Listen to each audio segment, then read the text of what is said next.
altitude! Pull up now! Welcome to Flight Mystery. Subscribe.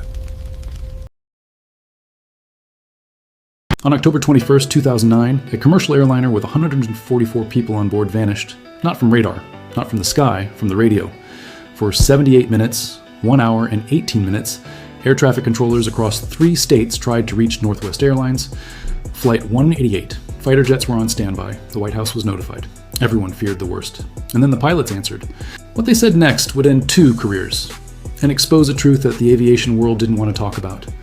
Captain Timothy Cheney was 53 years old, a veteran pilot with over 20,000 hours of flight experience. He had been flying commercial aircraft for decades. By every measure on paper, he was exactly who you want in the left seat. First Officer Richard Cole was 54, also experienced, also highly qualified. Together, they were operating a routine Delta Airlines flight. Delta had absorbed Northwest Airlines earlier that year, from San Diego, California to Minneapolis-St. Paul International Airport. The Airbus A320 pushes back on time, on 144 passengers. Flight time, approximately 3 hours. Nothing about this flight was supposed to be remembered by anyone, but somewhere over the American Midwest, at cruising altitude, something happened in that cockpit. Something the pilots would later struggle to explain. Something that would raise a question nobody in aviation wanted to answer out loud. What do pilots actually do up there when nobody is watching? At 8:56 p.m. local time, Minneapolis Approach Control tries to contact Flight 188 to begin descent instructions. No response. They try again, and again, and again. Controllers switch frequencies. They ask other aircraft in the area to relay messages to the crew. They contact the airline's dispatcher on the ground. Nothing works. Meanwhile, the plane, autopilot engaged, flying perfectly, continues northeast. It passes Minneapolis entirely. It flies over Wisconsin. It is now heading toward the Canadian border. NORAD, the North American Aerospace Defense Command, is alerted. Military fighter jets are prepared for possible intercept. The year is 2009, 8 years after September 11th. An unreachable commercial airliner over American airspace is not a mystery, it is a threat. Then, at 9:14 p.m., 78 minutes after first contact was lost, the radio crackles. Flight 188. Crew. Minneapolis, this is Northwest, 188. We're sorry, we overflew the airport. We got distracted.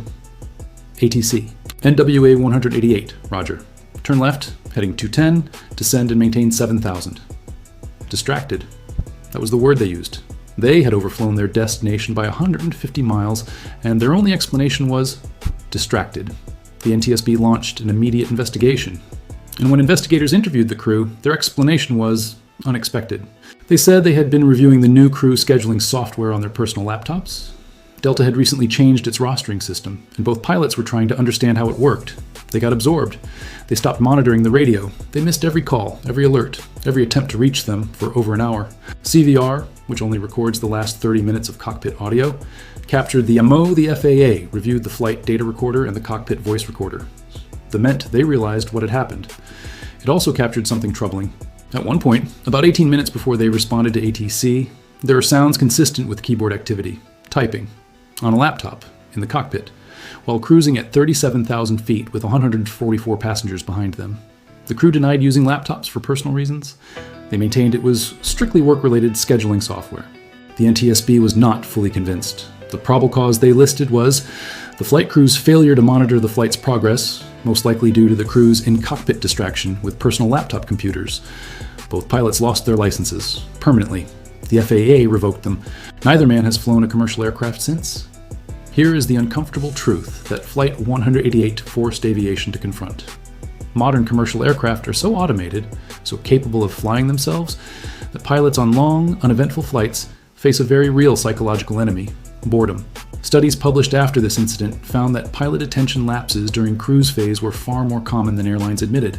Fatigue, monotony, and the false security of automation all contributed to what experts began calling passive monitoring failure.